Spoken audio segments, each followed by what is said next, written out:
Whoever's uploading content to the WWE Vault and WCW YouTube channel, they're doing the Lord's work. I'm John Renton with the Retro Review of WCW live in England from the Real Event UK Tour. This was from March 13th, 1993, and man, oh man, what a time capsule. It was really cool to see what was essentially a house show. Gary Michael Capetta as the ring announcer, some stars, as well as Michael P.S. Hayes in a singles match for some goddamn reason. It wasn't always better, folks, but this was really great to dive into, though about 50% of the in-ring action consisted of rest holds. Now, I understand taking breaks, but Jesus, tap dancing Christ, there were 3 to 5 minute long sleeper, camel toe clutch, as well as just front headlock. Oh, Jesus Christ.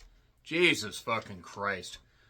Again, it didn't always used to be better, folks. I've decided to dive into a little bit more of this retro content on not just the WCW channel, but the WWE Vault channel. I'll check out what else is on Peacock until that library inevitably probably goes to YouTube and we get a messy, convoluted algorithm. But that being said, this was pretty nice to see, even if there were things that I didn't like. So, it was from Manchester, UK.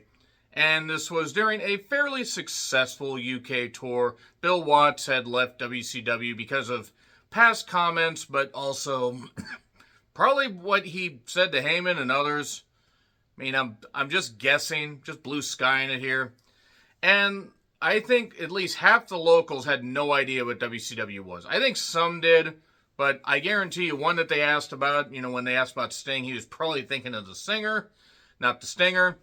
And there were some, my God, they were around when the Boston Tea Party happened.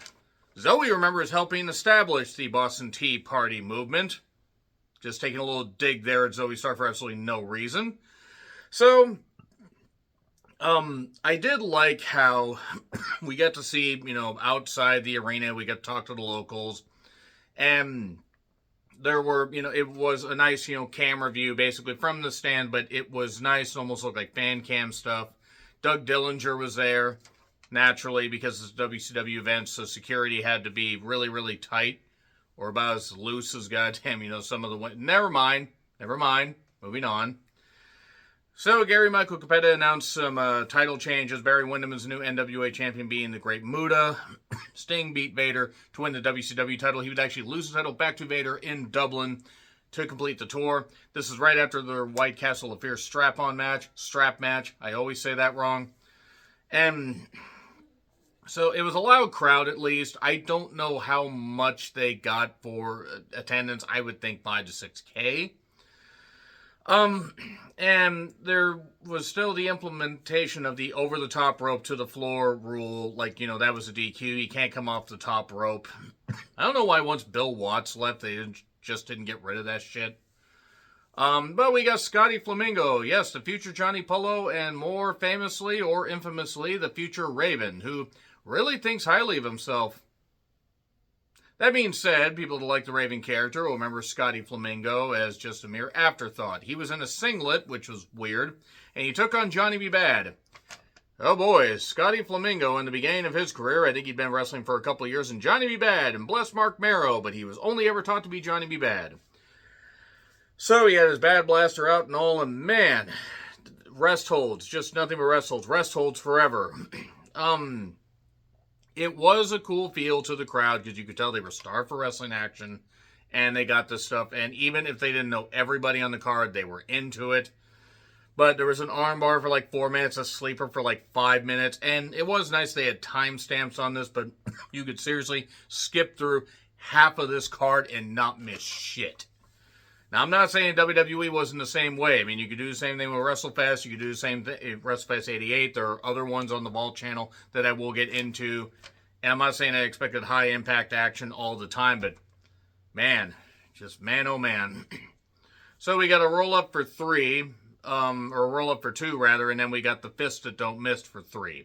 We got a roll-up in another match a little bit later. I was looking further down. But, yeah, that was it for that. Johnny B. Bad won. This will be the last time we see Johnny B. Bad. And then Max Payne took on Michael P.S. Hayes in a singles match. Somebody thought it was a good idea to put Michael P.S. Hayes in a singles match at any point. But especially in 1993, when I think by 1995 he was basically done in the ring. He would have a comeback as a Hardy's manager. whatever. It's hard to believe that Michael is the one left living out of the Freebirds, considering he was just as much of a partier as them. I'm not saying I wish that he passed back. I'm just surprised he's still alive.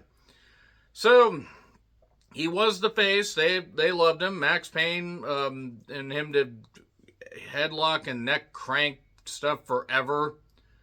And then armbar out of nowhere got the victory because that was Max Payne's finisher. Max Payne, the future Man Mountain Rock. I want to rock. Here you go.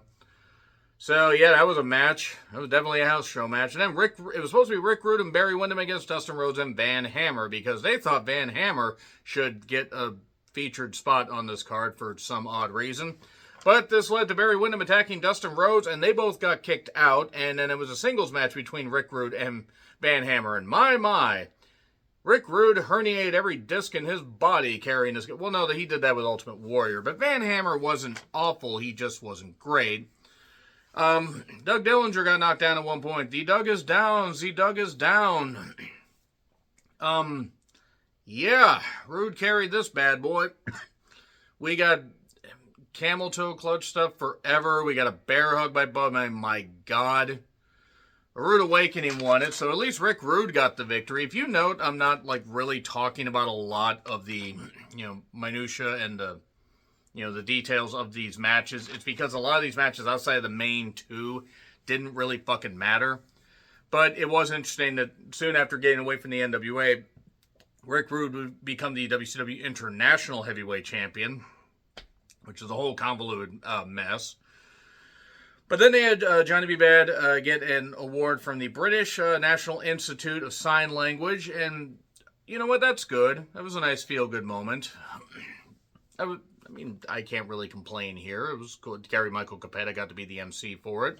There were British people talking. I didn't really understand what they were saying. Speaking of British people, here's the British Bulldog, Davey Boy Smith, who took on Vinny Vegas. Good thing they never did this match again, like it in your house in October of 95. Bulldog and Diesel. My God, that was in Canada somewhere. Davey, you could tell that when he was motivated, he would be very, very, even if he didn't do a lot, he would be very motivated and very energetic and very up. And he was motivated here, being in front of his home country people. There was lots of stalling, though. Lots of stalling. There was a test of strength that went on for a bit. There was a few slams, a sleeper hold that went on for about 3 minutes. And then eventually, Davey hit a variation of the power slam, 1, 2, 3. He celebrated with either a kid or his kid. I don't actually know. Could have been Harry. I don't think so, though. I don't think it would have been Harry. Because this was 93. Well, maybe it was. I don't really know at all. But it's funny that Davey would be gone from the company by, I think November, December of 93. And Vinny Vegas, a.k.a. Kevin Nash, would be out the door. He would ask for his release, and then he would go be Shawn Michaels' bodyguard, a.k.a. the insurance policy, Diesel, and did a lot better to get himself over there than he ever would have had he stayed in WCW. Because he was a Master Blaster, he was Oz, he was Vinny Vegas, and Vinny Vegas was at least a little bit closer to him having, a chance to display his comedic talent, but yeah, Vinny Vegas was pretty much done by this point. I think he was gone by April, or very, very soon. It might have been a week or so after this tour, but that's a little fascinating fact right there. We love fun facts around here. And then we got Cactus Jack against Big Van Vader. And they would have pretty much the feud of 1993. I think most people can agree, at least on U.S. Wrestling soil, but they were on UK soil here for this. This is before he lost his ear in Germany, which that Cactus, that is, not Vader. But that was when the ropes were too tight and his ear actually got squeezed off. And, oh boy, brutal. It was nice that they, at least took this seriously and laid shit in. Harley took a couple bumps, until another car accident was, took him out of taking any bumps ever again.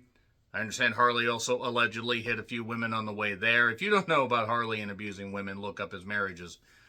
Toughest wrestler in God's green earth, but not the nicest guy. Cactus basically was on Vader's back and did the bump where Vader fell backwards. Ouch, that looked really goddamn painful. And Vader then ran stupidly at Cactus and fell over the goddamn barricade. That was a good tactic right there. We got a chair used. Harley took another bump. We got clubbing blows and brawling. I mean, we got a nice back suplex, but really it was just a lot of brawling. A missed splash by Vader. Cactus clothesline. He did hit the DDT. Harley was distracting. And to prevent the 3 count, Cactus hits him with a punch. And then suddenly a powerbomb. 1, 2, 3. Vader gets the victory. Vader would again win the title back from Sting just in Dublin a little bit later. I don't know if it was a day after this, a couple days after this, but there we are. So then some kid got a program from Gary Michael Capetta, and the kid's name was Michael. Whatever. Kid looked like a bowl of porridge warmed over, but nevertheless. Sting and Paul Orndorff. I don't know if it's a WCW title match or not. It was hard to hear some of the audio. And not because of my TV, not because of that, just because it was a house show, basically, and they, had a few cameras there, but it wasn't the most lavish production. It wasn't a pay-per-view with mics all over the goddamn ring and stuff. So the atrophy had really taken a hold of Paul Orndorff's arm. I mean, his arm was about as big as mine by this point. I mean, and it was a little bit, and I'm by no means an athlete in any way, shape, or form, but no wonder he'd have to retire sometime in like the fall of '95 because of the neck injury. Had he been able to get that addressed, get the surgery, that kind of stuff, he might have been able to recover that size in his arm, but he wasn't ever able to. I mean, look at him at, what was it, Fall Brawl 2000? I mean, granted, it was 5 years after he retired, but still, bless him. And bless Paul Orndorff. I'm not knocking him. It's just a shame that the atrophy took hold. The crowd was very into this. The crowd was shaking the fucking floor. You could feel it. You could hear it. They loved Sting. Paul bumped like a goddamn Super Bowl. We got some decent action. We got some action outside, but then, yeah, we got a front face lock for about 8 million years. Sting fired back and won with a roll-up. And that's pretty much the end of the WCW, of this WCW event in England. I mean, I hope we find more stuff. Maybe find the one in Germany. Maybe find, I mean, we could always, I know that they probably won't be able to because of the New Japan deal, but it's just with, the New Japan archive. But it'd be nice if we could get them in full, the WCW New Japan Super Shows, but that would require WWE to purchase New Japan, which there's no way they could do that. Maybe, possibly, I don't know. But yeah, the event was what it was. It was a nice time capsule. It was cool to see just, these stars and Max Payne and Michael Hayes and Van Hammer. And Scotty Flamingo. I mean, Scotty Flamingo would become a star. Johnny B. Bad was fine. I mean, he does motivational speaker stuff and seems to be doing well for himself. But it's just funny to see where some of these guys were and where they would end up going within the next, 18 months, maybe even a year. But that being said, let me know your thoughts in the comments. Like, share, subscribe, Twitter, Letterboxd, Blue Sky handles in the description. I'm John Ritland, and until we visit the vault again, happy trails to you.